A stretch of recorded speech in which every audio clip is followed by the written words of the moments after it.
देखि बडो गरेर उफ्रिन्छन् भने स्वागत गर्न जान्छन् यी नेपालका यी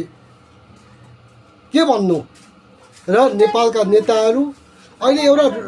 राजदूतावास अब एउटा इन्डियाका जासुसी आयो भने सरकार ढाल्ने सरकार परिवर्तन गर्ने जस्ता कुराहरू देखिन्छ भने यसको निम्ति प्रार्थना गर्छु आज म परमेश्वर हामी तपाईलाई धन्यवाद चढाउँदछौँ परमेश्वर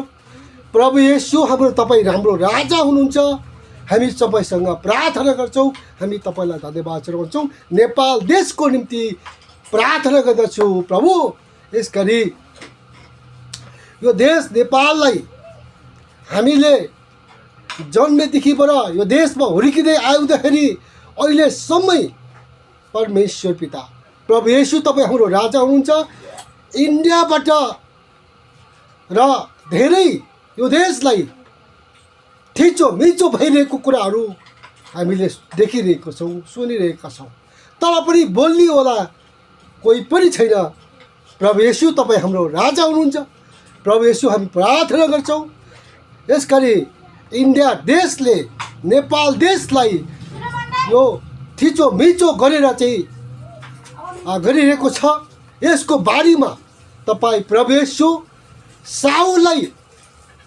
पाउल बनाउने प्रभु येशू तपाईँ हुनुहुन्छ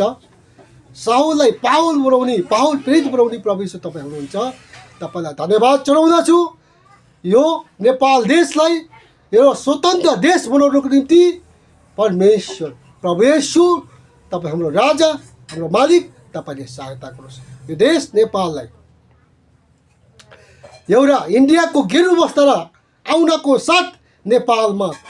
हल्ली चल्ली भएर बस्छ र इन्डियाको एउटा जासुसी आउन साथै सरकार ढल्ने प्रधानमन्त्री फेर्ने जस्ता कुराहरू नेपाल देशमा हल्ला र मचिरहेको छ यो राष्ट्रिय क्रिस्चियन आयोग सङ्घर्ष समिति नेपालले आज भन्दा पुसको 14 गतेदेखिबाट नेपाल देशको निम्ति प्रार्थना गर्न थालेको राष्ट्रिय क्रिस्चियन आयोग सङ्घर्ष समितिले आज पनि हामी प्रार्थना गर्दछौँ यो देश नेपाललाई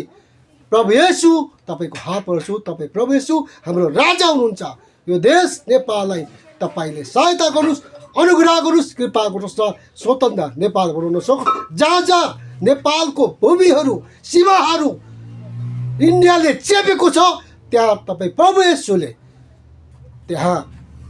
त्यो ल्याउनु भएको होस् र संरक्षण गर्नुभएको होस् प्रभु येशू तपाईँ प्रभु येशूले नेपालको भूमिहरू